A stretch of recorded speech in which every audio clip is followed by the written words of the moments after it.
Bismillah, alhamdulillah, wassalatu wassalamu ala nabiyina Muhammad wa ala alihi wa sahbihi ajma'in. Amma ba'd, biz tafsir darslarını davom etamiz. Ham bizning Shirat Takasur surasına kelib jetdi. Takasur, ya'ni orttirish, ko'plik deb tarjima etiladi. U bizning Qur'onda 102-chi sura, 8 oyatdan turadi. Makkada ingan suralardan sanalayında qay bir fikrlar da var, qay bir alimlar indi Madinada ingan sura deb aytadilar. Amma ko'pchilik alim ayta indi Makkada ingan sura deb. Bu oyat bizni adam balalarını uylanırga chaqira. Şuşu vaqtlıcha dünya bilan aldalanib, Rabbimiz turunda qabrga kirib yotishimiz turunda unutmasqa qo'sha. Ham iskartib da ayta, mana shu dunyo molini yaratuv, dunyoni suyu, dunyo ortidan quv, boyliq to'playim deb umtiluv ko'p vaqtda adam bolalarini chetlashtiradi narsadan Allohni esga tushiradi. Qiyomat kuni turunda, qabrga kirib yotishi turunda. Hamma bu sura iskarta eng birinchi oyatda narsada alhaakumut takathur deydi. Narsada orttiruvga, ya'ni ko'plikka, boyliqqa umtiluvingizni chetlashtirdi deydi. Chetlashtirdi, ya'ni g'afillikka sho'ndirdi deydi. Narsa degan so'z, nishiga anglaymiz? Ya'ni orttiruvga shu boyliqqa ustun beruvingizni şu xirislig'ingizni sizni Robbingizga itoatli bo'luvdan, Alloh taolaga ibodat qiluvdan chetlashtirdi deydi. Qanchunlab da tira-yoqqa qarasak, o'zi bizga qarasak, qizg'anishga qarshi nishlaymiz? Shu dunyoni olib borasi bor, ishlisi bor deb namozga da salqin qaraymiz. Shulay bit. Qur'on o'quda bizni ikkinchi planga qola. Qay bir vaqt Ramazan ayında Ramazan ayı kelib jetdi ekan, ro'za tutar vaqt jetdi. Agar da ish bilan to'g'ri kelmaygan, biz shu o'qisha ishlovni ustunroq qo'yib, shu ro'za tutuvni qirg'aroq qo'yib, ishlisi bor, turmush olib borasi bor deb nishlaymiz. Azrakkina chetlashamiz, shu ko'pga muhimroq bo'lgan ishi bizdan. Ular bo'lsa, Alloh subhanahu va taolo aytadi. Aldalanamiz. Mana kishiga da aytsang, nishab din tutmaysan, nishab kunini Alloh taolaning, ya'ni Robbingning, Xo'jangning deyik, shu alamlarni idora etuvchi Robbingni esga olmaysan. Nishab anga shukr etib rahmatli bo'lib kunini ani 5 taqir esga tushirmaysan desa, narsada nishigini men bit turmush olib borasan bor. Men oilani ta'min etasi bor. Ammo dinimiz bir qachonda turmush olib boraga mishaytmaydi. Dinimizda aytilmay, oilangni qoldir, masjiddagina yot, namozgina o'qib, namoz bilangina shug'ullan. Yo'q. Dinimiz chaqira tegiz olib bor deydi. O'z vaqtida jetgach azon aytildi ekan, namozini o'qidi, shu namozini o'qidan kasb etdi, ishladi. Hamma tegiz bo'lsin deydi. Bizning nishik dunyo bilan bo'lay, usti oxirat qo'ya bir osta degi allaniyga birgina esga tushadi. Yo'q, alhamdulillah namoz o'qibda shulay deydi, ishga borib bo'la, ishdan qaytib bo'la, safar qilibda bo'la, savdo bilan da shug'ullanib bo'la. Belgili bir ramkalar bor. Narsa ishlarga yaray, narsa yaramay shulay deydi. Ammo aldalanirga yaramay. Ham Allah subhanahu wa ta'ala bik ko'p oyatlarda kesata bizni. Qarag'iz, 14 asrligida Allah subhanahu wa ta'ala aytgan, bizning xalqimizni bila. Aldalanmag'iz deydi. Allah subhanahu wa ta'ala bila, biz aldalanashaqmiz shu dunyo bilan. Ham shunda bigrakda iymon keltiruvchilarga narsada shu Alloh taolani zikr etib bilan aldalanmag'iz deydi. Ya ayyuhallazina amanu de, ey iymon keltiruvchilar de, Allohga ishonuvchilar de, Allohning borlig'ini, birligini, haqiqiy iloh ekanini biz inonamiz ekan, Alloh subhanahu va taolo bizga murojaat etadi. La tulhikum amwalukum va auladukum an zikrillah de. Iymon keltiruvchilar de. Sizni boylig'ingiz de, ham bolalarıngiz da Allohni zikr etuvdan chetlashtirmasin de. Ya'ni unuttirmasin, aldalamasin de. Bugun kunda o'zimizga qaraylik. Biz ishonamiz deb yuribmiz Alloh taolo shulay. Ammo chetlashamiz. Ishni ustunroq qo'yamiz. O'ylaymiz, ish bizning turmushni olib borishga yordam etadi deb. Ammo bit ko'pmi vaqt endi Alloh taolo ko'rsatdi, mana ishlaysiz, 12-14 soat namozga da vaqt yo'q, Qur'onni o'qirga da vaqt yo'q, ro'za tutishga da vaqt yo'q. Ammo shunga qaramasdan Alloh taolo botirgandan botiroq shulay. Ishlaymiz. Aqsha yo'q qo'lda ishlaymiz. Biz tilagan mashinada yuriy olmaymiz. Ishlaymiz. Uyda remont da yasay olmaymiz. Ishlaymiz. Sayohat da eta olmaymiz. Yo'l itarga da bormaymiz. Ish ishlaymiz. Ishning natijasi yo'q. Boy olmaymiz. Ne uchun? Chunki Allohdan chetlashdi. Allohdan chetlashgan sayin biz bir qo'shanda molimizni ta'min, rohatligini totib olmayashamiz. Allah subhanahu taala narsada bu mening so'zlar tug'il. Yo'q. Kimdir aytar, sizlar bu tarayindi deb. Bu mening so'zlar tug'il. Qarag'iz Allah subhanahu taala narsada. Kim chetlashar ekanda shulay deb ishni, hunarni ustunroq qo'yar ekan, Allohni zikr etuvdan Allah subhanahu taala narsada va ma yaf'al zalika fa ulayka humul khosirun de. Kimlar endi shulay ishlaykan, agar bu ishni birov qilsa-da, chetlashsa-da Allohni zikr etuvdan, Allohni tanuvdan, namoz o'quvdan, ro'za tutuvdan narsada ondi kishilarda hasratda bo'lurlar.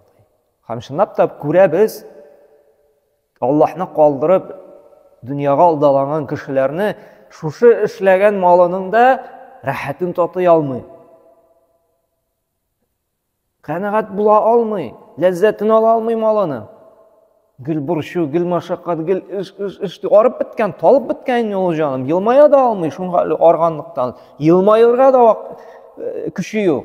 Hamma baribir shunsiz bitin ish bormaydi. Ne uchun? Chunki Alloh subhanahu taolo ish qilgan. Shu problemalar bilan ketgan, bosgan. Chunki Alloh yo'q aning turmushida. Allah subhanahu taala aytadi, qarag'iz, i'lamu de, biligizdi, annamal hayatud dunya de, bu dunyoda la'ibu va lahu de. Narsada o'yin ko'ngillashuv. Wa zinatu wa tafakhuru baynakum wa takathurun fil amwali wal awlad.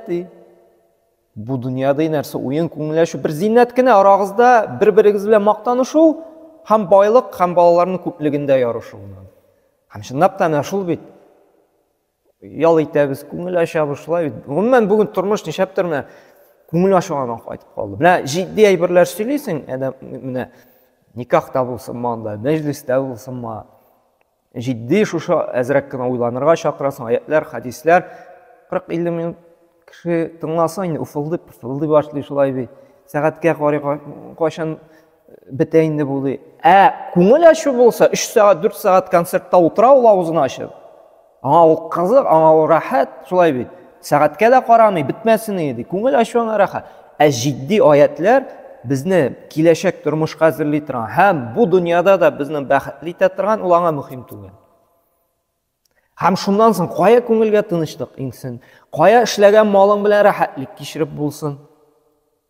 Biz shu so'zlarga iqtibor etmagach. Payg'ambar sollallohu alayhi vasallam aytdi, Muslim jinoyatida keladigan hadisda, adam bolasi degil shoshadi, molim, turmushim, oqshom, boyliqdi. Ammo o'ylamaydi, oshagan rizq endi so'z chiqsa ketdi, bitdi, qoldi. Kiygan kiyimi tuzdi, aning bilan qolashaqdi, bori tik narsa, ishlagan izgi amallarigina, bergan sadaqalari, ishlagan izgi amallarigina aning bilan bo'lashaqdi. Bu bütün biz ne yaratgan, biz umtilgan bir qolashaq, bitashaq, tuzashaq, yo'qqa chiqashaqdi. Bizning bilan borashaq, ixlosdan Alloh rizolig'i uchun qilgan izgiliklar, bergan sadaqalar bizga. Ne ul bizni o'ngishqa iltashaq. Ham Payg'ambar sollallohu alayhi vasallam aytdimni, kisatda Buxoriy jinoyatida kelgan hadisda, "Fa vallahi ma faqra akhsha alaykum." Faqirlikdan qo'rqmayman, och qolirsiz. Turmush olib bora olmassiz deb sizdan qo'rqmayman. Narsadan qo'rqamdi? Менә без булган бүгенге халәтебездән куркам ди. Нәрсә? Валакинни ахша ан тубсата алейкумуд дунья кама бусита ала ман кана каблакум. Сезгә дә куркам ди, дөнья ачылыр дип, сезгә хәтлек булган кавымнарга шушы дөнья малы ачылган кебек ди. Һәм нишли башларсыз ди? Әлхәмдүлилләh бүген бай яшибез. Шулай бит, чынлап торып. Бик бай яши, шөкер итәргә. Әлхәмдүлилләh, шөкер турында әле киләчәк шушы аятта. Һәм нәрсә ди, карагыз, 14 асыр элек Пәйгамбәр саллаллаһу алейһи кисәткән, дөнья ачылыр ди, менә бүген көндә дөнья ачылды, шулай бит. Фатанафасуха кама танафасуха ва тухликум кама аһлакатхум. Сез ди дөнья ачылып бер-берегез белән ярыша башларсыз. Һәм ярышабыз бит. Күршебез бездән яхшырак машина алды икән, бер Toyota Corolla RAV4, безнең дә инде адый гына Грантада, Калинада йөрүсе килми. Бездә аның шикелле шулай бит, әҗәткә батып булса да, кредитка кирип булса да, аннан яхшырак модельле машина алып кайтып куясы килә. Күрше түбәсен алыштырды икән, без түбәген алыштырып калмыйбыз, без ярышабыз. Түбәне дә, ине дә тышларга, капка кыйманы да яхшыртырга. Ни өчен? Ярышабыз. Без уйлыйбыз, шушы мөһим ахирәткә. Безнең намазга да вакыт юк, дин тотырга да вакыт юк, шулай бит, хәлал ризыкны айырга да вакыт юк. Безгә мөһимрәк нәрсә? Менә шушы монда калачак матди әйберләр безнең өчен мөһимрәк. Һәм адәм баласы һич туймас ди. Пәйгамбәр саллаллаһу әйтте бит. Әгәр дә адәм баласына муслим җиндында килә бит. Лау анна ли ибни адама вадиян мин ад-дәһаб аhabba an yakuna lahu wadiyan ди.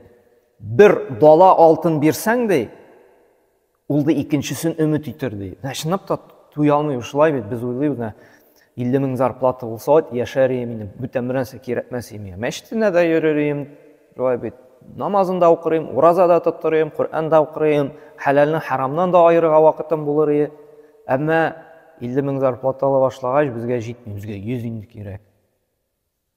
Әмма валан ямла афааху илля тураб. Әмма адам баласының ди, карыны ди, авызы ди, җирдән башка әйберне тутырмас дип, бер керәшәк җиребез бер. Шуңа күрә ятубуллах аля ман таба. Кем тәүбәгә килде, Аллаһка кайта ди. Ягъни тәүбә кылачак ди. Аллаһ Тәала гафу итәчәк ди. Һәм карагыз, менә алый яшькә җиткәч тә кайбер кешегә бит инде гаҗәпләнәсең, инде пенсияга чыкты, 70 яшы тулды, хәтта 80 яшьтә дә кайберәүләр мәчеткә йөрер өчен, Коръән намазлыкта утырыр өчен әле һаман нишли, нәрсәдер төзи, нәрсәдер җыя, нәрсәдер урлый, шулай бит. Һәм гаҗәпләнәсең, бабай, абый, инде бит инде уйланырга вакыт. Уйланырга, әле яшим әле, көч бар әле. Ну, ярар, төзү син анда, булыш син, йөр, эшлә, әмма күбрәк вакытыңны бирегә тырыш. Намазга, азан ителдик намазлыгыңны җәй, мәчеткә кил. Юк, әле булыр, әле вакыт җитер әле ди. Һәм гаҗәпләнәйин, ничек соң шулай, олы яшькә җитеп тә кеше бер дә уйланмый. Һаман шул дөньяда, һаман төзи, һаман нәрсәдер ясый, һаман нәрсә эшләргә, нәрсәдер анда чәлдертергә уйлый. Һәм карагыз, хәдис бар икән, субханаллах. Инде 14 асыр элек Пәйгамбәр саллаллаһу алейһи ва саллям әйтеп куйган, ничек динне ялган дисең, шулай бит, кеше уйлаган дисең. Каян беләсең, бу халыкны кеше шундый булыр икән дип. Пәйгамбәр саллаллаһу алейһи ва саллям нәрсә ди? Карагыз, Бухари җинтында килә торган хәдистә ла язалу qalbi kabiri shabban fi ithnatayn ди. Fi hubbi dunya wa tulul amal ди. Картның йөрәге ди, олы яшьтәге кешенең ди инде. Ике нәрсә карата һәр вакытта яшь булып кала икән. Озын гомер теләге ди, һәм байлык яратуы ди. Һәм икенче риваяттә дә килә, yakburu ibn Adam ve yakburu ma'ahu ithnan hubbu mal ve tulul umr ди. Адам баласы ди, улылайган сайын ди, аны ике ümтылышы да ди, яшәрәгенә бара ди. Нәрсә ул? Байлыкка ümтылу һәм озын гомер яшәү теләге ди. Карагыз, не җавап, субханаллах. Кеше яши башлаган үскән саен, калбы яшәрә нәрсәдә, озын гомер яшисе килә. Ул гел уйлый, гел узак яшәрмен. Һәм нәрсә байлыкны гел ярата. Факкатазым бит. Гаман җыя, уйлыйсың, әзрәк нитәсең, садакалар бир битен, садака син яклыячак, син нур булачак, бурхан булачак. Юк әле менә үземә кирәк шуны аласы бар, нитәсе бар.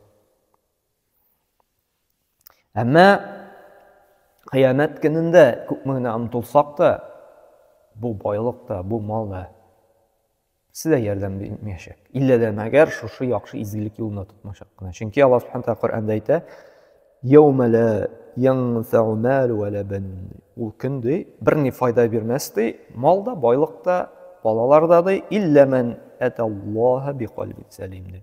Иллә дә мәгәр нәрсә генә файда китерер ди? Сәламәт калб, ишкерсез, ихлас күңел. Аның күңелендә рия да юк, кеше өчен эшләү дә юк. Бөтен гамәлне тырыша эшләргә кем? Раббысы өчен. Аллаһ Тәгалә өчен.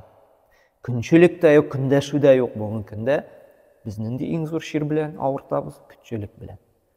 Без берәрсе безне уздыра башлый икән, без инде таяк тагабыз, хурларга тырышабыз, намусын пычратабыз. Тәкәбберлек, саранлык, шушы калб ширләреннән кем арынып, шундый сәламәт, ишкерсез, ихлас, гаделлек белән зулым кылмый торган, көнләшми торган сәламәт калб белән генә Аллаһка килүче генә ди, кутылачак ди. Шуара сүрәсенең 88-89 аятында. Сәламәт калб генә файда бирәчәк ди Аллаһ каршында ди. Һәм карагыз, менә без бит әйтәбез, "Ох, мужик" дип шулай бит. Ират, чын ират дип. Аллаһ каршында кем икән ул чын ират, чын мужик кем? Аллаһ Субханаһу ва Тааля нәрсә ди? Нур сүрәсендә әйтә. Риҗалу ла тулһихум тиҗарату ва ла бай'ун ан зикриллаһ. Чын иратлар кем ди? Ул ирләрне сәүдәдә ди, сату алуда ди, Аллаһны зикр итүдән ди, ва иқамус сала ва итаз зака. Намаз укудан һәм закат бирүдән ди шиткә юнәлдермиләр ди. Шин ират, димәк Аллаһ Субханаһу ва Тааля нәрсә шит ират кем ул диде? Ул ирләр ди, аларны ди сәүдәдә ди, сату алуда ди, Аллаһны зикр итүдән, намаз укудан, закат бирүдән ди шитләштерми ди. Менә ул кем? Шин ирләр ди. Ни өчен? Яхафуна яуман татaqallabu fihi qulubul absar. Чөнки алар ди йөрәкләр һәм күзләр тетрәнгән ди, кыямәт көненең катылыгыннан куркалар ди. Һәм Аллаһ Субханаһу ва Тааля әйтте бит инде, шитләштермәсен ди, шушы дөньяда Аллаһны зикр итүдән, намаз укудан. Монда да әйтә, шин иратлар кемнәр ди? Аларны шитләштермә. Бүген көндә без үзебезне иратка саныйбыз. Шулай бит. Әмма шитләшәбез нәрсәдән? Намаздан да, Аллаһны зикр итүдән дә, безгә күбрәк кадерлерәк безнең машиналарыбыз, безнең йортларыбыз, безнең бизнесыбыз. Безнең вакыт юк. Шушы бизнеста да, шушы сәүдәдә дөрес шөгыльләнәбезме без? Аллаһ кушканча юл белән барабызмы? Безгә мөһим түгел, безнең вакыт юк. Безгә генә табырга кирәк. Халал юл белән керәме ул акча безгә мөһим түгел. Халал акча алып кайтабызмы гаиләбезгә? Безгә мөһим түгел. Иң мөһиме күплек. Әл-хакум тәкәсур. Шушы артыннан шабу, ку, ярышу безгә мөһимрәк. Әмма менә икенче аятка күчәбез. Тагын бер Пәйгамбәрнең хадисеннән әйтәм, Бухари җыентында килгән, ятбаул мәййита саласа. Адам баласы үлә ди. Аның артыннан 3 нәрсә бара ди. Әһлүһү ва малүһү ва амалүһү. Гаиләсе бара ди, байлыгы бара ди артыннан, һәм гамәле бара ди. Фаярҗу итhnani, һәм аны күмгәчти, кайтып китәр ди. Чөнки малы дип машинасы барырга мөмкин бит, машинасында утырып узатырга мөмкиннәр. Гаиләсе, дуслары бара име. Икесе кайтып китә ди. Байлыгы да, гаиләсе дә күмгәч бит инде кала алмыйлар, шулай машинасына утырып кайтып китәләр. Гаиләсе, дуслары кайтып китә. Ва ябка вахид. Берсе генә кала. Нәрсә? Гамәл. Нинди гамәл кылдык? Нинди изгелек кылдык? Ул изгелекне дә кем өчен кылдык? Кеше өчен кылдыкмы? Мактасыннар, дәрәҗәбезне күтәрсеннәр. Менә мин шундый, мин юмартыйм, күп садака бирүче. Мин анда башка төрле гамәлләр кылыш, яки Аллаһ ризалыгы өчен. Һәм гомумән кылган гамәлләр булдымы безнең? Укыдыкмы без намазлар? Тоттыкмы без уразалар? Укыдыкмы без Коръәннәр? Һәм менә шушы алдалану, менә без алдаланабыз шушы вакытлыча дөнья белән. Кайчан хәл дәвам иттерде? 2нче аятта хәтта зуртумул мaqabir.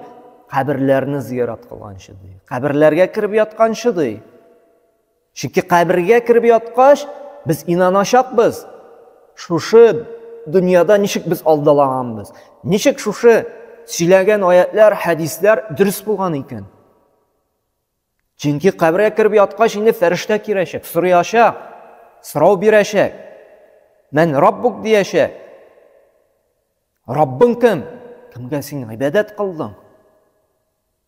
Һәм мусульман кешесе иман китереп, изге гамәлләр кылып яшәгән кеше әйтер: Раббым Аллаһ. Ма динук диләр, динең нинди булды? Фаяқул динил ислам, динем ислам булды. Һәм сораулар: ма хазар раҗул аллази буиса фикум, нинди кеше иде ул сезгә җибәрелгән иде дип. Ул әйтер: хуа расулуллаһ, ул Аллаһның илчесе дип. Һәм сораулар: каян белдең шушы Раббың Аллаһ икән, динең ислам, пәйгамбәрең Расулуллаһ, ягъни пәйгамбер Мөхәммәд саллаллаһу алейһи ва саллям илчи икән, каян белдең диярләр. Каратул китаба фааманту бихи ва саддакту. Ягъни Аллаһның китабын укыдым һәм аңа ышандым, иман китердем ди. Әгәр дә без укымасак, ышанмасак, без шушы сорауга җавап бирә алабызмы? Юк. Һәм шуңа да кемнәр шушыңа ышанмыйча алдаланып яшәде, нәрсә диерем? Алардан сорарлар: "Мен Раббук, кем Раббың булды?" Һә, ла адри, мин белмим. Сорарлар: "Ма динук, динең нинди?" Һә, ла адри. Һәм сорарлар: "Ма хазар раҗул аллази буиса фикум?" Һә, ла адри диерләр. Нәрсәдер әйтте, ишеттем, шуны кабатлап йөрдем, әмма мин белмим. Әгәр дә чынлап та шуңа ышанмадың икән, белмәдең икән, яшәмәдең икән, ничек инде әйтеп булсын? Менә шушы кабергә ниткәч, без ничек яшәбез? Беләчәкбез. Һәм Аллаһ Субханаһу ва Тааля искәртә нәрсә ди? Кәллә, юктыр ди, сауфа та'ламун ди. Юк ди, тиздән беләчәксез ди. Нәрсәне беләчәкбез? Сумма ди, аннан соң ди, кәллә юктыр ди, сауфа та'ламун. Тагын бер кабат юк ди, тиздән беләчәксез ди. Нәрсәне беләчәксез? Кәллә ләу та'ламуна илмал яқин. Юк ди. Әгәр дә сез илм белән белсәгез иде ди. Илмал яқин, бер шиксез илм булса иде ди. Ышансагыз иде, белсәгез иде. Нәрсәне? Ла тарауннал җахим. Сез һичшиксез җәһәннәмне күрәчәксез ди. Беләчәксез ди, каберләргә киреп яткач күрсәтәчәкләр ди шушы җәһәннәмнең барлыгын. Һәм шулай гына иман әһелләренә җәннәтнең барлыгын. Әмма соң булачак инде. Менә бу дөньяда безгә инану, илмал яқин бар. Бу дөньяда укып шушы аятларны, ягъни хәдисләрен безгә мөмкинчелек бар, яқин, илмал яқин, ягъни ышану, бер шиксез шушы мәгълүматкә ышану. Чөнки өйрәнсәң, укысаң, чынлап торып бу Аллаһ Тәгаләдән икәненә инанасың. Диндәге хөкемнәр кешегә файда икәненә. Кемдер әйтер, ничек ышанып булсаң да бит беркем булмады. 14 асыр элек булды. Мөхәммәд исемле саллаллаһу алейһи кеше булды. Аны 7 кат күккә күтәреп күрсәттеләр. Нәрсә җәһәннәм шундый булачак, җәннәт шундый булачак. Һәм ул шушы дөньяга, шушы җиргә төшеп аңлатты. Иң беренче Абу Бакр радиллаһу анһу иман китерде, ышанды. Булдан да булган кеше. Шушы аятларда да тасвирладылар. Әмма шушында киреп эләккәч инде, сумма ла тараунна айнал яқин. Сез аны хакыйкый хәлдә күзегез белән дә, үз күзегез белән күрәчәксез, инаначаксыз. Әмма соң булачак. Безнең әле менә калбыбыз, күңелебез яши икән, йөрәгебез тибә икән, җаныбыз тәннән чыкмаган икән. Безнең әле форсат бар үзгәрергә, тәүбәгә килергә, туры юлга басырга, шушы алдалану җәймәсеннән чыгырга. Балыкларында бит алдалыйлар шулай бит. Төрле приколлар ясап, чүәлшәннәр анда салып, җәтмәләр салалар бит. Алдалыйлар шулай бит. Дөньяда шу җәтмә шикелле безне кызыктыра, ялтырый, матур итеп алдалый нәрсәдән? Төп максатыбыздан гыйбадәт кылуга, Аллаһны танып, аны хакыйкый илаһ дип, аңа бер нәрсә белән тиңләмичә, бер нәрсә белән чагыштырмыйча, аңа гыйбадәт кылуна. Җәтмә үзенең нәрсәләре белән, матур нәрсәләре белән алдалап үзенең артына өстери безне. Һәм шушы көнне ди, ягъни кыямәт көне булгач инде каберләрдән кабердә без булачакбыз вакытлыча, барзах тормышы, кабердә без мәңгелек булмаячакбыз. Юк. Шуңа ук зуртумул мақабр зиярат кылу вакытлыча бардың кайттың. Кабердә без вакытлыча гына булачакбыз. Каберләрдән кубарылачакбыз нәрсә? Кыямәт көне булгач. Кыямәт көнендә сорау булачак безгә. Нәрсә дип? Сумма аннан соң ди ла тусалунна яума идин анин набил. Аннан соң шул көнне ди кыямәт көнендә ди сез соралачаксыз ди, сорау тотачаксыз ди, сезгә бирелгән ниъмәтләр турында ди. Уйларга кирәкме? Без бунда яшибез, шулай бит инде менә. Шулай килдек тә, шуның өчен яшибез дип. Аллаһ биргән аның ризык җиреннән чыккан ризыклар белән тукланабыз. Шулай бит. Ул биргән суларны эчәбез. Ул биргән һаваларны сулыйбыз. Җирдән чыккан тәмле җиләк-җимешләрне ашыйбыз. Аның җирендә утыртып, сөреп, җыеп алган икмәкне ашыйбыз. Ул биргән күз белән күрәбез. Ул биргән аяклар белән йөрибез. Ул биргән куллар белән тотып төрле эшләр эшлибез һәм уйлыйбыз. Без шулар өчен сорамабызмы дип. Бушка бер нәрсә дә юк. Бу дөньяда бушка беркем бер нәрсә дә эшләми дә, бирми дә. Эшлибезме берәр фирмада, заводта бушка? Юк. Берәр кеше бушка барып берәнәндәй шабаш кешеләргә барабызмы? Берәр мохтаҗ, берәр яхшы дус булса гына барып эшләргә тырышабыз. Әмма бит гомуми алганда күпчелек вакытта бит бушка беребез дә бер кайырмый, бер нәрсә эшләми. Һәм каян безгә Аллаһ Тәгалә бушка уйлыйбыз шушы нәрсәне просто так бирде дип. Юк. Нәрсә өчен бирде? Раббыбызны танып, шөкер итеп, аңа гыйбадәт кылсыннар өчен бирде. Һәм бүген көндә дә без сораганны бөтенсен биреп бар Аллаһ Тәгалә безгә. Аллаһ Субхану Тәгалә нәрсәдә Ибраһим сүрәсендә дә "Ва атакум мин кулли ма саалтумухти" ул сезгә сез сораган нәрсән барысын да бирде ди. Ва ин таудду ниъматаллахи ла тухсуха ди. Әгәр дә сез Аллаһ сезгә биргән ниъмәтләрне саный башласагыз, һичшиксез берничек тә санап бетерә алмассыз ди. Әмма нәрсә ди Аллаһ Тәгалә? Иннал инсана ла залумун каффар. Дөрестлектә кеше ди, zulm кылучы һәм шөкер итмәүче ди. Чынлап та шундыйлар. Күпме Аллаһ Тәгалә биргән ниъмәтләрне кулланабыз, тукланабыз. Әмма шөкер итәргә ашыкмыйбыз. Мин дибез, мин таптым, мин эшләдем. Кем сиңа шушы эшне бирде? Кем сиңа сәламәтлек бирде шушы эшне эшләргә? Син кемнең ризыгын ашапсың, көч-куәт җыйдың. Син бит җаным ишеңдә булган процессларында күзәтә алмыйсың, нәрсә барын белмисең.